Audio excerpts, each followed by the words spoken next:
नमस्कार, बहुत बहुत स्वागत है आप सभी का इस खास विशेष कार्यक्रम में। मैं आप सभी के साथ हूं कंचन। आज का कार्यक्रम बहुत ही ज़्यादा विशेष होने जा रहा है क्योंकि आज अपने कार्यक्रम में दर्शकों हम बात करेंगे नवरात्रों को लेकर, शारदीय नवरात्रों को लेकर। कहते हैं कि एक साल के अंदर ये जो नवरात्रे होते हैं ना, ये सबसे ज़्यादा महत्वपूर्ण होते हैं और इन नवरात्रों में आप माँ का आशीर्वाद पा सकते हैं।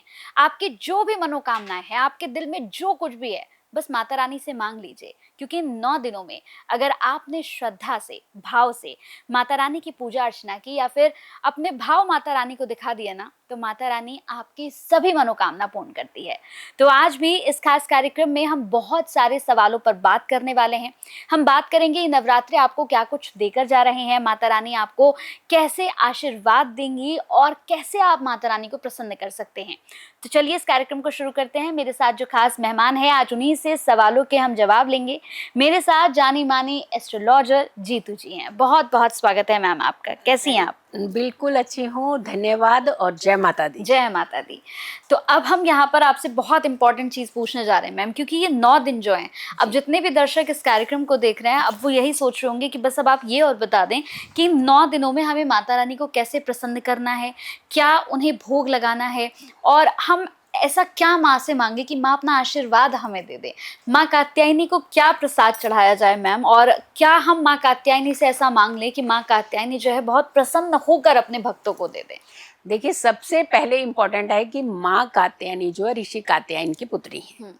और दूसरी बात ये है कि इनकी 4 भुजाएं हैं और चारों हाथों में एक अभय मुद्रा है और दूसरा कमल है, खड़ग है इनके हाथों में और एक वरद मुद्रा है।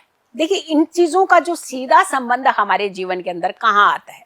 इन सब का संबंध हमारे जीवन के अंदर हमारी एनर्जीज के साथ आता है, negative energies and positive energies. तो हमारी दोनों एनर्जीज, दोनों सेंसेस हमारे पास ही है। अगर हम किस चीज को बढ़ाना चाहते हैं, हम उसी तरफ चल पड़ते हैं। अगर हमें भोजन चाहिए तो हम भोजन की तरफ जाने लगते हैं ना, लेकिन जिस दिन हमें शॉपिंग करके वस्त्र खरीदने, हम वस्त्र की तरफ जाने लग पड़ते हैं। अपनी हर कठिन से कठिन समस्या का हल माँ कात्यायनी के पास है। आप कितनी भी समस्याएं से आप जूझ रहे हैं, और कठिन समस्याएं किसने पैदा करी है? हमने स्वयं। सबसे पहले तो कठिन समस्याएं कब हमारी पैदा होती हैं? जब हमारा विजन नहीं होता। और विजन के देवता और सबसे बड़े एक्सपैंड करने वाले देवता कौन से हैं? कौन से ग्रह हैं? वो है गुरु ग्रह। और गुरु जब आपका कंट्रोल होता है तो आपको एक्सपेंशन भी मिलती है जिंदगी के अंदर, और आपका विजन भी क्लियर होता है, आपकी कंट्रोलिंग भी हो जाती है। तो गुरु ग्रह को ये कंट्रोल करती हैं, रूल करती हैं। तो हमारा जुपिटर सबसे पहले स्ट्रांग होता है इनकी पूजा करने से। दूसरा, इन्हें शहद का भोग लगाया जाता है। कहते शहद का भोग लगाने से और उस शहद को घर में रखने से और उस शहद से अपने माथे के ऊपर तिलक करने से आपका आज्ञा चक्र जो होता है वो पॉजिटिव होता है। और आज्ञा चक्र हमारा विजन है। कहते हैं सारी इंद्रियों का कंट्रोलिंग यहाँ पे है हमारे, और अगर यहाँ डिस्टर्ब हुए तो पूरी बॉडी का बैलेंस जो है हमारा डिस्टर्ब हो जाता है। ये पूजा सबसे पहले आपके आज्ञा चक्र को बल देती है, आपके विजन को क्लियर करती है, आपकी कंट्रोलिंग करती है, आपके अंदर एक सकारात्मकता का भाव रखती है, आपकी जितनी नेगेटिविटी होती है उसे दूर रखती है। तो जब इतनी सारी चीजें आपके जीवन में अच्छी आ जाएंगी तो इस पूजा से आपको फल कितने सारे मिल गए। और पूजा कौन सी करनी है? एक माता रानी की। अगर 9 देवियों की पूजा कर सके तो इससे अच्छा कोई काम ही नहीं होता। फिर तो आप पूरे ब्रह्मांड की शक्तियां ले लेते हैं। लेकिन एटलीस्ट अगर आप किसी कारण से बाकी नहीं कर पा रहे हैं, खास करके जो 2 राशियां ऐसी हैं, धनु राशि और मीन राशि, दोनों के स्वामी जुपिटर हैं, गुरु हैं।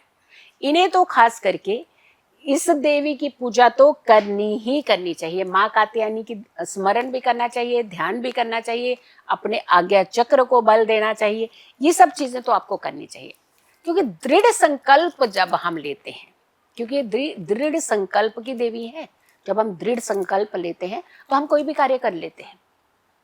11वां अध्याय, दुर्गा सप्तशती का 11वां अध्याय आपके अंदर एक दृढ़ संकल्प भी देता है, आपके आज्ञा चक्र को बहुत अच्छा कंट्रोल करता है, आपके विजन को बहुत अच्छा कंट्रोल करता है, आपके अंदर एक पॉजिटिव एनर्जी का प्रवाह करता है, आपकी सारी नेगेटिव एनर्जी को दूर करता है, आप एक निरोगी काया पाते हैं। तो यानी सारा कुछ आपको मिल जाता है जब भी आप इस विधि विधान को करते हैं। तो इस बार आपने शहद का भोग लगाना है माता रानी को, और वो शहद आप अपने घर में रखना है, और हो सके तो हर गुरुवार को आप उस शहद का तिलक लगाना शुरू करिए, ताकि अगर आपके आज्ञा चक्र की ब्लॉकेज है तो वो आज्ञा चक्र की ब्लॉकेज भी दूर होती है। सुबह भी भक्ति करिए, रात्रि की भी भक्ति करिए, भक्तिमय माहौल रखिए, ताकि माता रानी आपको ढेरों आशीर्वाद दें। बिल्कुल। तो जितने भी दर्शक इस कार्यक्रम को देख रहे थे, मैं उम्मीद करूंगी कि नवरात्रों को लेकर अगर किसी भी तरह का प्रश्न आपके मन में चल रहा था कि मैं माँ शैलपुत्री की पूजा कैसे करूंगी या करूंगा, मैं उन्हें कैसे प्रसन्न कर सकता हूं, तो हमने इस कार्यक्रम में आपको 9 के 9 देवी स्वरूपों के बारे में बताया कि आप उन्हें कैसे प्रसन्न कर सकते हैं।